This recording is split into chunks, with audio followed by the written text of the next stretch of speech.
June the 26th, 2024. Guys, you're looking at the latest update from the National Hurricane Center down in Miami. It's at 1:34 p.m. Eastern today. We watched both of these storms come off the coast of Africa. The front storm, it hasn't changed much, the path or anything, as it looks like it's going to cross the the Yucatan Peninsula. That will weaken it, then emerge back into the Bay of Campeche and come into the very, very close to the same place the first two storms so far have come in. We've got a very large ridge of high pressure over us, and it's forcing these storms to stay low. Now, the Canadian model is looking at a slightly different pattern for this storm. We're going to take a look at it. And this is a tropical wave located a few hundred miles southwest of the Cabo Verde Islands. It's producing disorganized showers and thunderstorms. Some development is possible during the next several days, and a tropical depression could form over the tropical Atlantic by the end of the week or this weekend, while the system moves westward at 15 to 20 miles per hour. Again, 40% chance. Let's take a look at the actual satellite images, and then we're going to go into some of the models. Now, we'll start here with this wide view, guys.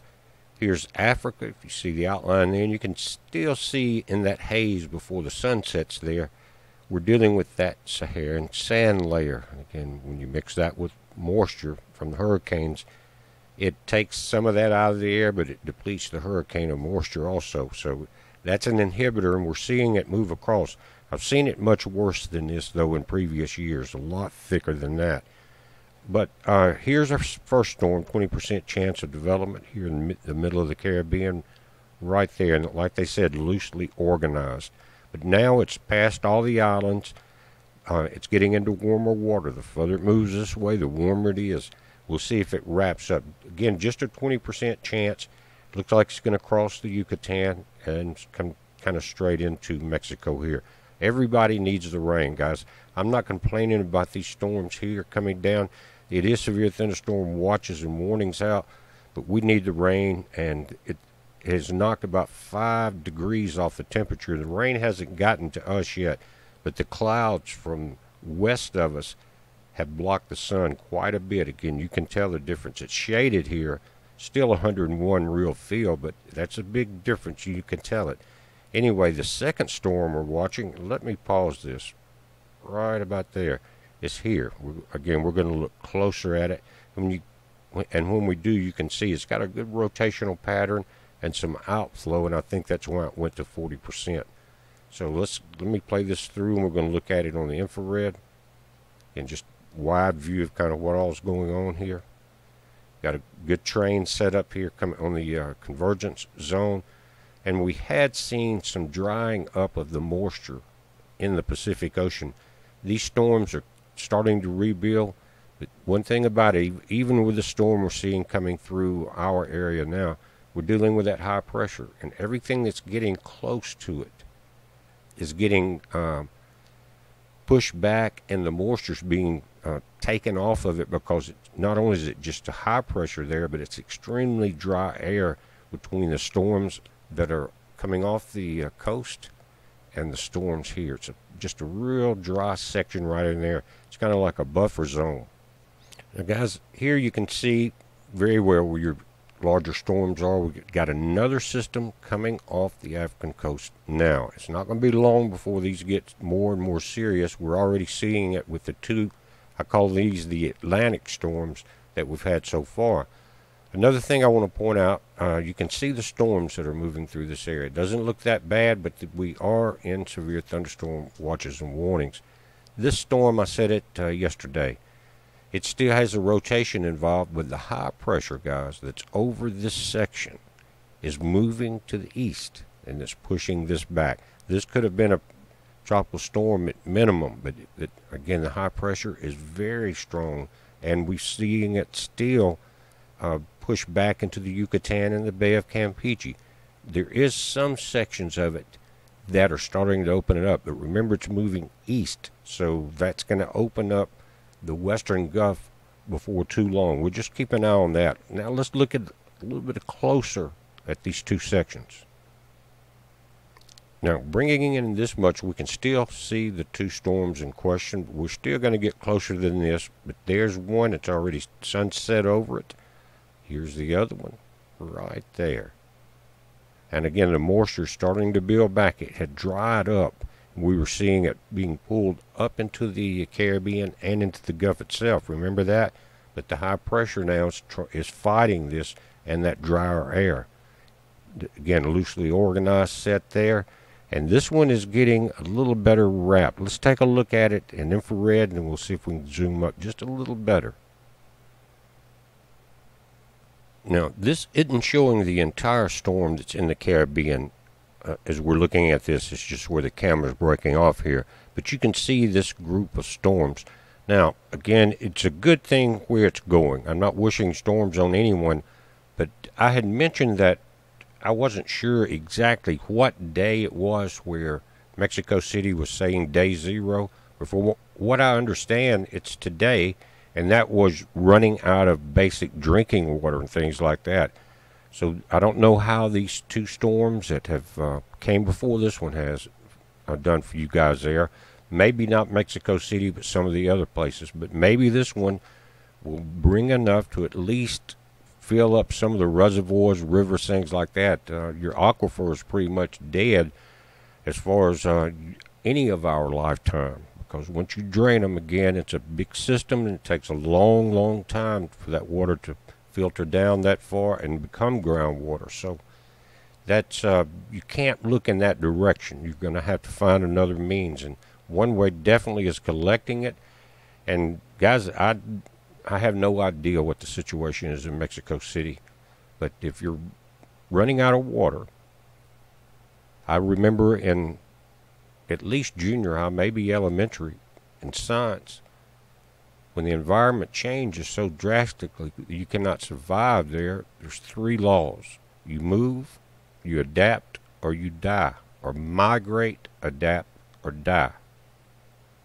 And those laws are there for a reason, because that's exactly what will happen. Unless you can pump in enough water, or truck in enough water for 22 million people maybe, then it's going to get tough there. So, I don't know. You may have to migrate. It's going to be hard to adapt to no water. That only lasts about 3 days in an ordinary situation. So be thinking about that. Anybody that's in that situation, think about it. At the top, guys, you can see the storms coming down from the south, and I welcome them. I hope nobody gets a tornado or anything like that. Don't get me wrong, but last summer we prayed for these storms. Guys, you remember that? We never got them. But I'm already hearing about people have lost their gardens already that aren't getting the rain, and they're in this heat wave. And that's for June. That's terrible.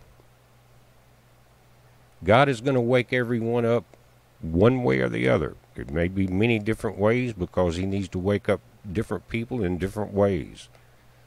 He can sure get a lot of attention when he needs to. And when you start seeing these things happen, and when I give you the updates coming out of Europe, I hope you understand how close we are. But let's stay where we're at just a moment. I'm going to go to infrared for a second. Now, guys, this is called College of DuPage. This is an excellent place. They gather a lot of satellite information there. If you look on our website at bpearthwatch.com, I think it's the best. Scroll down on the left, you'll see COD, and that's, let me scroll this over. That stands for College DuPage. You see that? Part of Next Lab Satellite and Radar. Very good system. I highly recommend it. Let me move this back over. Now, again, you can see where your storms are. Florida, you're starting to get some pop-up storms in this heat. In the Panhandle, guys, again, I know it. A lot of things, you can't do when you got a storm right offshore. You can't charter. It's harder to do those things. But, man, there's too many places that are in a drought. Jacksonville, I hope you're getting some of this. South Florida, I don't know how happy you are right now, but if this thing continues this summer like it is, everyone will be praying for rain. And so I didn't even plan to say this, but guys, if you don't have a way to filter water, you're going to be in a world of hurt, because good water is going to be hard to find. And we do have those on our website, the #1 in the world with the AquaFlow Max, guys. Excuse me, the alexapure. The AquaFlow Max is the section that we patented and built, that most people that get one order that as an accessory. But the alexapure water filter on bpearthwatch.com on the right, check it out, guys. You're never going to beat the price, and it's #1, and it will give you hundreds and hundreds of gallons of water. As a matter of fact, I've had some of my filters at least at over 2,000 gallons, and maybe more than that. And if you just keep them clean, they'll last a long, long time. And think about that, your pennies per gallon of the cleanest water you can get. And our tap water here, you can't drink it, guys. There's too much fluoride and chloride or whatever they're putting in it, and it takes all of that out. And it's like fresh, cool water. Anybody out there that has one, say something in the comments about it, because if you convince somebody to get one, guys, you're probably saving a life, because you can take any kind of water almost and filter it and save your family. That's going to be, again, I'm not trying to sell you one, and I wouldn't even mention it, except that I can see this heat building in the summer last year, and that's the only reason that people have survived in some of these locations. They had access to water. So think about that. Again, with the storms, you can see coming up here, Cuba, you're getting some storms in this afternoon heat.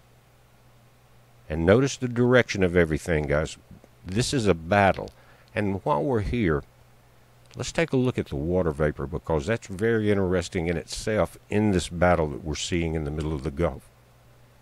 Now, guys, where you're seeing the orange and yellow, this is warm, very dry air. This is called the water vapor loop at the low-level water vapor. And you can see over in Texas, you're kind of half and half, right? But notice how the edges, the moisture is being eaten away from the storm, and even from both directions. But this has at least the movement of the high pressure behind it in this area. So this is kind of the battle line, and notice where it's at. And this storm is running into it. The one coming out of the Caribbean in the bottom right is having some headwind problems. Notice how the water vapor is looping with that high pressure system. We're kind of getting wave after wave of these, and it's bouncing back and forth. But that's tearing some of the tops out of the storm in the bottom right as you watch this come in there, right there. It's kind of like a headwind or a wind shear, as a matter of fact, blowing back to the east. So as long as that high pressure's here, it's going to be hard for anything to form in the next few days. But again, we were looking at 7-day forecast. Now, this is a close-up of Africa and the storm that's coming off right there. It was the Cabo Verde Islands. Up here, you've got the islands that we watched, the Canary Islands, with a couple of volcanoes on them and earthquakes and things like that. The first one was an offshore volcano. Here you can get a better shot at this Saharan sand layer, just a browning of the clouds there. Then you've got a distortion here, guys, because of the curvature of the earth. And that's why you're seeing that on the edges. Let's look at it in infrared again. Here is what we're seeing, 40% chance. They know if this thing gets wound up tight enough, it may have enough moisture in it to maintain that, and that's why they increase the chances. One thing, again, is depending on how much of this Saharan sand continues to dip to the south, this thing could pull out in front of it. Let's look at the infrared on it. Before I do that, let's speed it up just a moment. You get a real good idea of where that circulation is. Right there. And you see how the edges are starting to fan out like that? That's your sign that you got good rotation if you maintain the moisture. They're thinking it is, though. Anyway, let's go to infrared. Now, again, here's our storm right there. They're watching. This is the very coast of Africa right there. You've got two systems moving off of it. Again, depends on how fast this Saharan sand is sinking into this convergence zone. And Africa's going to start doing this all year, storm after storm. And it's really throwing out some big ones a little bit early this year.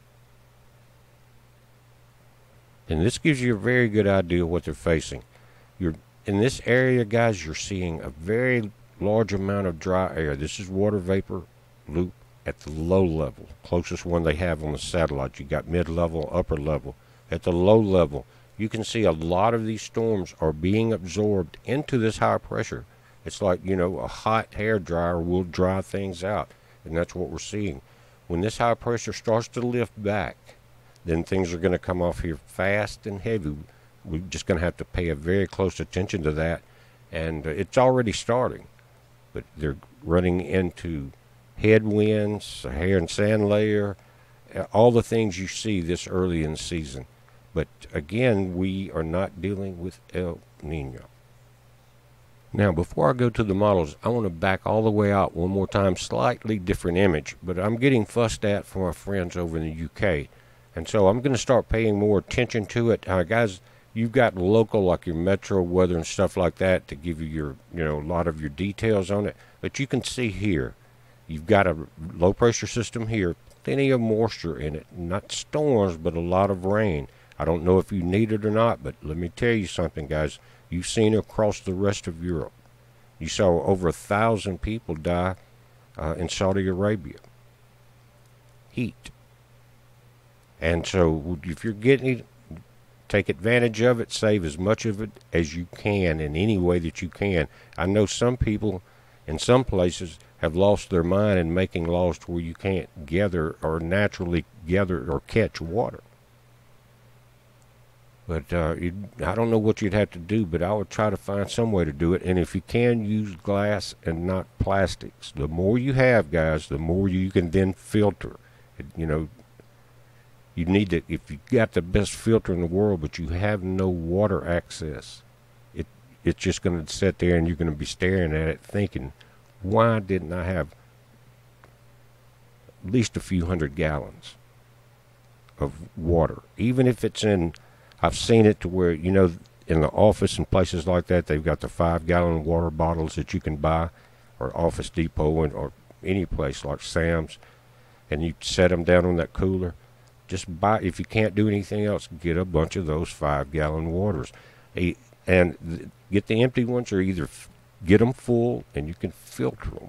Because I don't know where that source of that water's coming from. We never know. But it doesn't hurt to run it through the filter. But if you don't have anything to do that with, you're going to be out of luck, guys. So, again, take advantage of any moisture you see.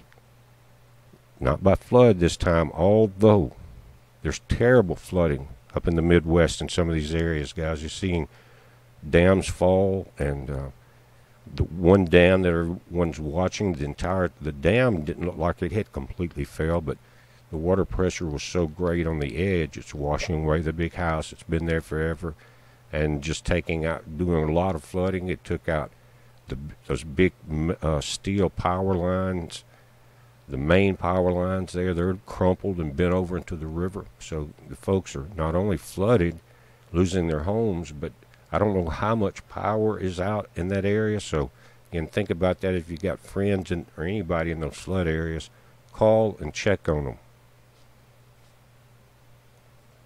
Now, one of the things that have changed on the prediction of the first storm here that's in the Caribbean, guys, is the Canadian model, which is very accurate.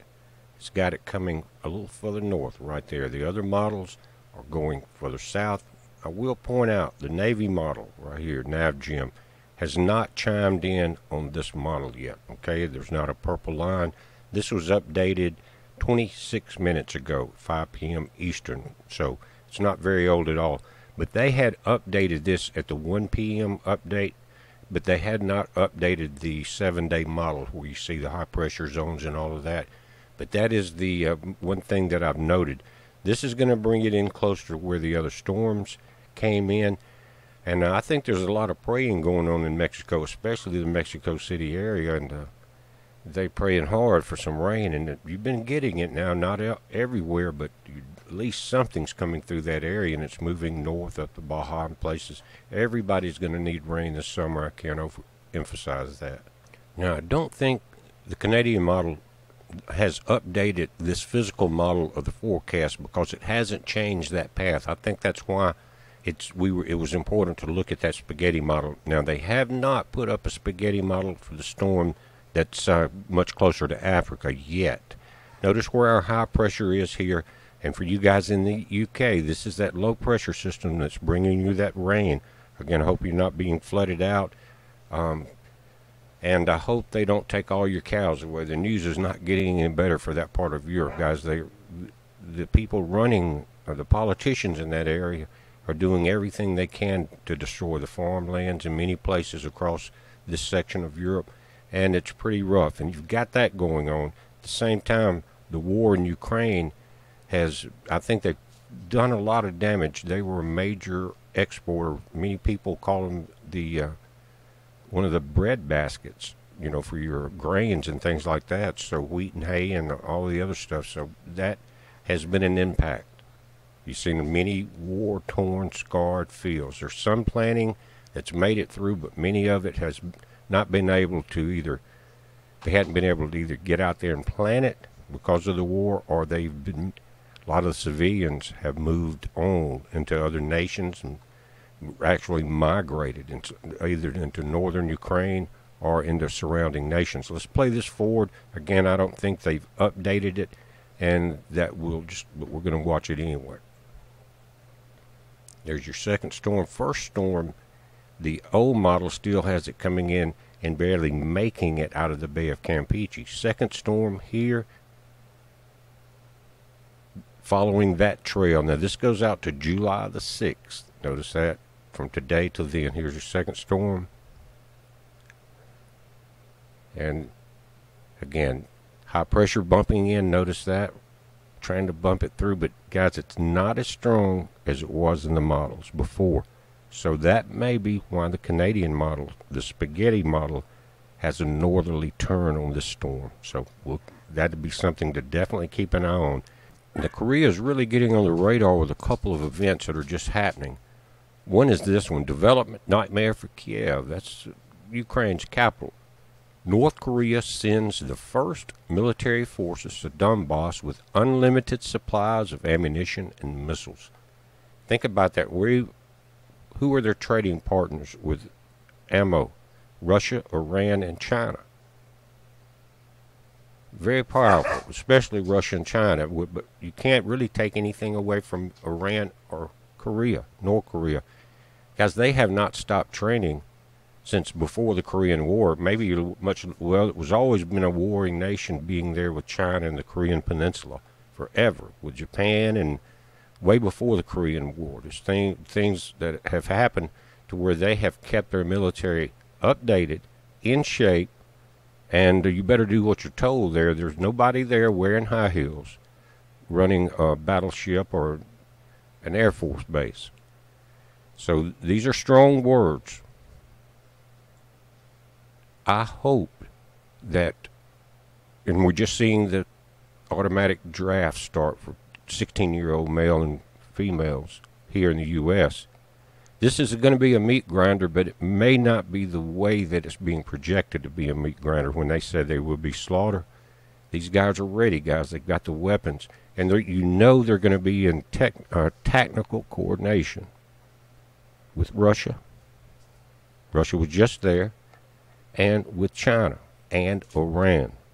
It's not going to be good news for Ukraine. It's not going to be good news for Israel, because the troops are moving and surrounding both.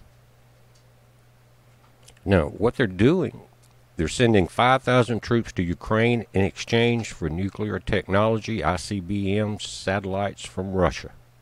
You help us, we'll help you. Of course, these forces would make use of the Soviet artillery stock available to the North Korean ED, which is unlimited. Plus, they are unlimited, remember. The move seems to be Moscow's response to Biden's decision to deploy American forces in Ukraine. The West, guys, if they could push the button and they thought they could do it right now and everyone get in their bunkers, they would probably go ahead and do it. But they want to blame another nation on the provocation, regardless of who started it. It's been going on for a long time, right? Back and forth. Used to be Russia, Ukraine wars, and all of that. Battles have been going on a long time in that area. This one is going to be one of the last. But we've got to remember something, guys. And by the way, I'm going to link to this, and there's a lot more stories that you may want to look at here. All of this is working out to Satan's plan. And not saying that because the first one coming is going to step in, the Antichrist, in order to bring peace, peace, and then comes sudden destruction. Remember that? Well, the whole world will be in such chaos, just like the Albert Pike World War III new addition to the first two, whoever wrote it. It says that will happen. It's all of this is being done to bring about World War III. Why? Because that will be Satan's excuse to be the false Messiah. How would he fool most of the people on the planet? Because the mimicking will have to be almost exact to detail, and they will use the book of Revelation and other prophetic books, the Old Testament, all of them, and other religions, guys, because it's going to be a worldwide event. So if there's nefarious things going on in other nations, other religions, major religions, then it will all be coordinated to where it's a worldwide event. In other words, the coming of the world's Savior will step forward. Temporary peace while he prepares for destruction. Then we're going to have a battle where our Father sends his Son, Jesus Christ. When he steps down on his foot on that Mount of Olives, the real Armageddon will be over. And there's going to be hell to pay. He's not coming this time to preach. He's coming with a sword. They're going to reap this planet. But don't be fooled by the first one coming, guys. It's very important. Everybody wants an easy way out, but there's a reason you're here in this last generation. Listen very carefully. Because God needed to iron out some of the wrinkles in all of us. Purify it a little more, because he loves us. So instead of making it easy on us and we go down that wide highway to hell, it's just like you keeping your kid from running in the road. You may have to pop that butt every once in a while. Get him back in the house. Make him understand you can't run out in that road. Well, God is telling us the same thing right now. You can't run out in that road that this world is going down right now. You'll be run over on that wide road to hell. So you make sure you're armored up with knowledge and everything else you need.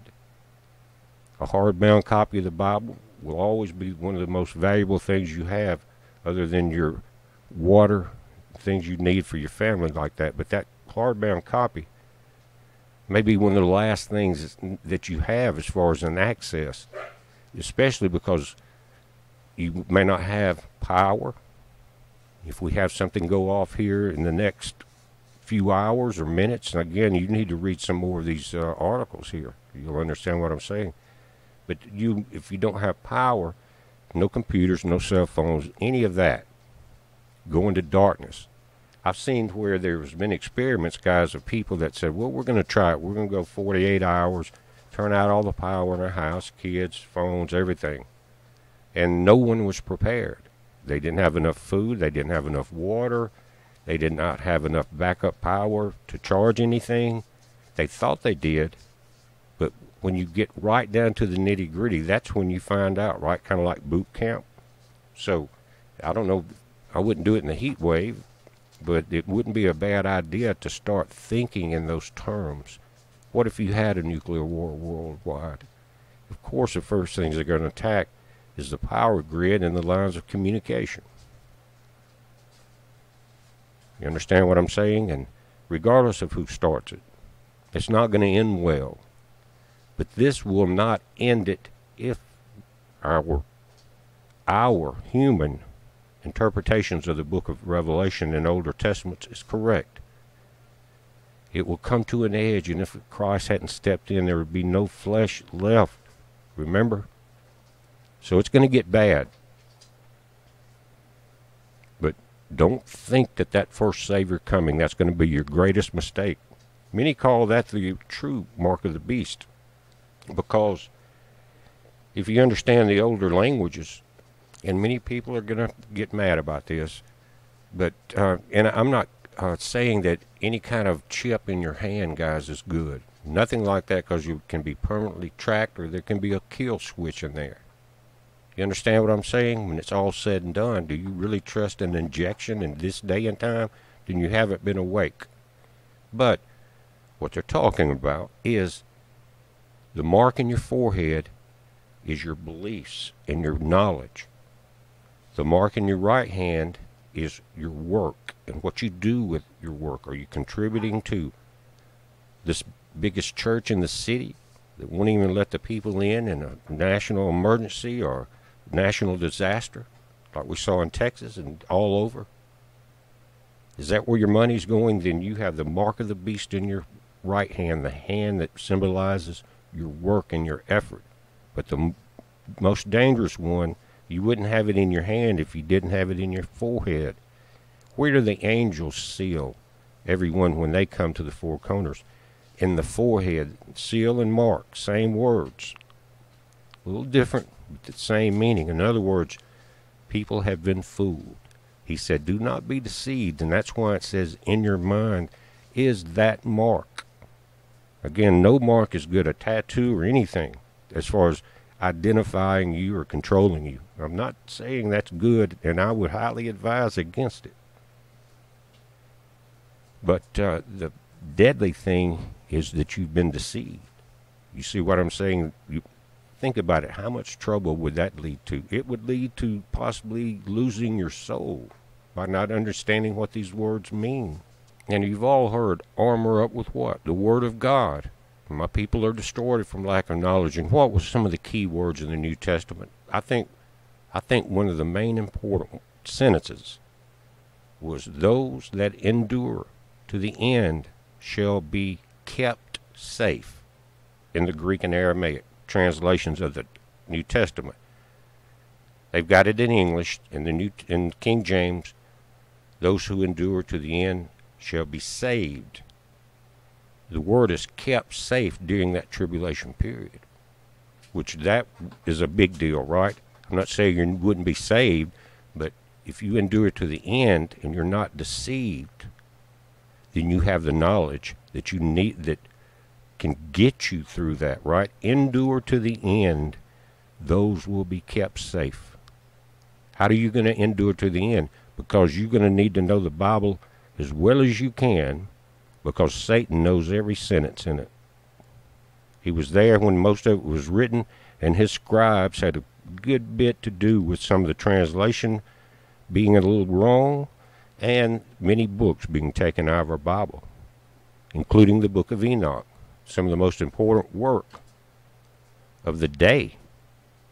But they couldn't have that truth come out, so the Vatican got it, and the big wigs in Israel got it and kept it for a long time, and so they could tear out or retranslate the way they wanted it to. So you cannot be deceived. You've got to armor up with that word. You need to know what the enemy's plan is. In other words, the Bible, properly translated, is your handbook of the pre-battle plan that Satan has in mind for us. If you don't know that plan, you're going to get run over. That's enough preaching for this, guys. But just think about what I'm telling you. Armoring up has everything to do with the Word. And you need a hard copy, because you may not have access to one of the ones we use on our channel a lot, like the eSword, right? It's an online version. Now, I think you can buy that CD, if I'm not mistaken. Check on that link that's on our website that says eSword, and you get free. You can get it free, and that's very full of a lot of information. But you can get the CD if you subscribe or either buy their edition of it that has some more features. But again, I think I'm using I've got the paid one because I got the CD. Anyway, that would be very handy because you could drop that CD in a laptop or something running off your solar panels. And what that does is it will never substitute for having that hardbound copy except for this fast search capabilities. Put a word in, it'll tell you what every instance of it in the Bible, Old and New Testament. It'll give you the Greek and Hebrew translations. And you can get that in like the Strong's Concordance, things like that, where you take your time and you look it up. So it'll be a slower process if you have that. But I have found that the hands of the scribes, even in today, have touched the Strong's Concordance, especially in the book of Genesis and other places. So I think the main thing is study as much as you can. Timothy said, study to show thyself approved. But the more you study, the closer you get to God, and then he's going to start what they call lighting that path in front of you. In other words, like an early warning system, leading you out of trouble, protecting you. So that's diving in the Word, armoring up with the Word, is understanding it. We're watching it, guys. You watch it. It's a heads up. Be safe.